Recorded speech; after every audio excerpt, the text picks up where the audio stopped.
So here's a new box on my desk that implies something that I very much like doing: taking stuff apart. Inside this box is the handheld DIY mod case for the ROG Ally. It improves on some of the stock designs of the Ally and even introduces some new features that I'm sure a lot of ROG Ally users are looking for, plus a bit of additional customization. Let's check it out. But before we continue with the video, let's keep the lights on here in the studio. This video is brought to you by Sneak Attack Design Lab. They're a clothing company that specializes in technical fashion, more commonly known as techwear, and you can see me in their clothes in most of my videos. I've been supporting their brand ever since I met them back in 2019, and now they're returning the favor. Head on over to this link, you can find it in the description as well, to get 10% off your order from their site. Check their clothes out, you're bound to see something badass over there that'll look great on you. Thank you very much to Sneak Attack for this exclusive promo for my viewers. Now, back to the video. So the handheld DIY mod case for the ROG Ally comes in a very minimalistic cardboard box. Very few details are printed on the box, so we're going to go straight into opening it. Upon opening up the box, we can see the instruction manual, which we will ignore for now. Then a baggie containing some fitment precision inserts for the back buttons. These are basically different height spacers for if you have trouble actuating the back buttons once you fit the mod case. It's pretty solid of handheld DIY to include something like this. And underneath this cardboard fitment, we have the mod case for the ROG Ally. Let's set it aside for now. At the very bottom of the box, we have the holder strap, an included heat transfer block, and a mini screwdriver with 6 included screws. It's a pretty complete package here.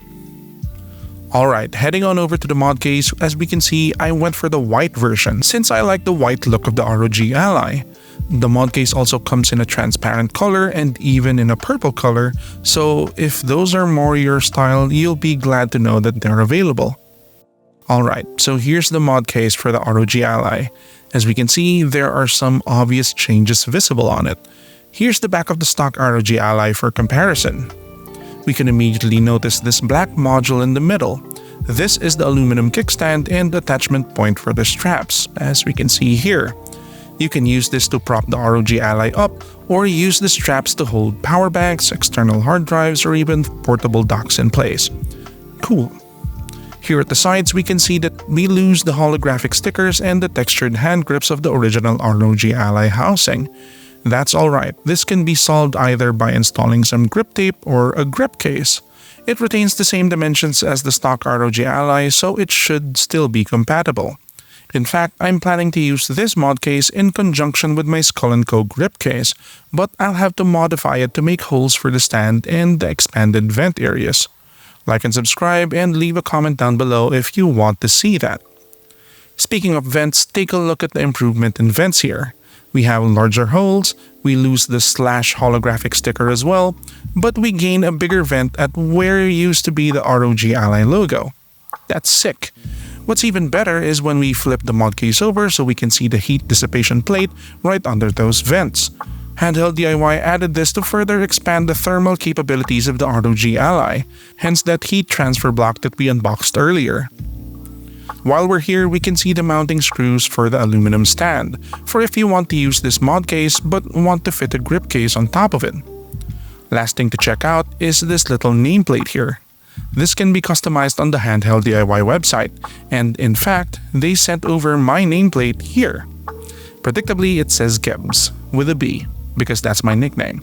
It can be replaced simply by prying off the old nameplate, removing any double-sided tape residue, peeling off the cover of the double-sided tape on the replacement nameplate, lining it up, and pressing it into place. Fantastic. Let's get it installed on my ROG Ally. Okay, installing the mod plate. First things first, we have to turn off the ROG Ally and remove the 6 screws holding the back case. Remember, the bottom middle screw is captive and will stay in place once undone.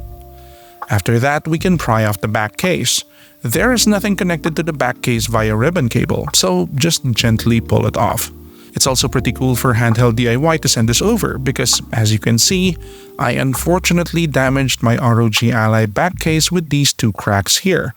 Once that's done, we can now transplant the back buttons and the triggers from the old case to the mod case. The back buttons need a screw to be undone. But be careful, there is a tension spring underneath the screw, so pull it off carefully lest you spend the next 15 minutes looking for a runaway spring. After that, you just need to gently undo these two latches to pop off the back buttons. As for the triggers, you only need to undo these two screws and they will come right off. Then just do both those steps in reverse to install them into the mod case. And once both of those are on, we can now pull off this plastic spacer inside the ROG Ally and place the heat transfer block right on top where the heat pipes and the copper block meets. This will allow heat to wick away from that junction and transfer some of that heat to the heat dissipation panel on the mod case. After all of that, you just have to place the mod case on the ROG Ally, clip the sides into place, and install the 6 screws. Please use the screws included with the package and don't reuse the screws on the original ROG Ally back case. You might need them again in the future. Remember, the short one of the 6 screws goes into the bottom middle hole, and it is no longer a captive screw. As a final check, plug your ROG Ally in and see if it powers on. Yes, you're going to need to plug it in since the system checks if the unit has been opened, and will not power on the next time unless the system is connected to a charger first. And it's done! We've installed the HandheldDIY Modcase for the ROG Ally. Let's get to testing it. So I only have 2 tests lined up for the ROG Ally Modcase, thermals and ergonomics. First off is thermals. I've taken a temperature test of the ROG Ally while running Firmark 2. It sat at 78 degrees Celsius while on the 25-watt turbo mode, and on the mod case, it lowered the temps to around 74 to 75 degrees Celsius. Looks like that heat dissipation plate is working real well. Next up is ergonomics. Now, I'm not talking about the way it feels in the hand since it has the same shape as the old case. I'm talking about this mounting point and stand. The stand, as it functions, holds the ROG Ally at a very comfortable angle when propped up on the desk. It's pretty good. And as for the straps, I tested it out on 3 things: my power bank, a mobile LTE module, and my USB-C dock. And as you can see, it holds onto them like a champ, except for that last one. It's a bit too small. It's also very intuitive to use them since they just use a connector system similar to the Apple Watch. What a very ingenious system, HandheldDIY. Alright, verdict time. What do we think about the HandheldDIY Modcase for the ROG Ally? I think it's pretty sweet. Just by the temperature improvements alone, it already justifies its low price tag. Coming in at just $32 international and just around 1,800 pesos if you get it from their site and shipped it to the Philippines, you're getting a minor upgrade for your ROG Ally that it will actually thank you for. I'm definitely keeping this on my Ally. So that's the HandheldDIY Modcase for the ROG Ally. Do you have any questions about it? Let me know down in the comments and I'll do my best to answer them.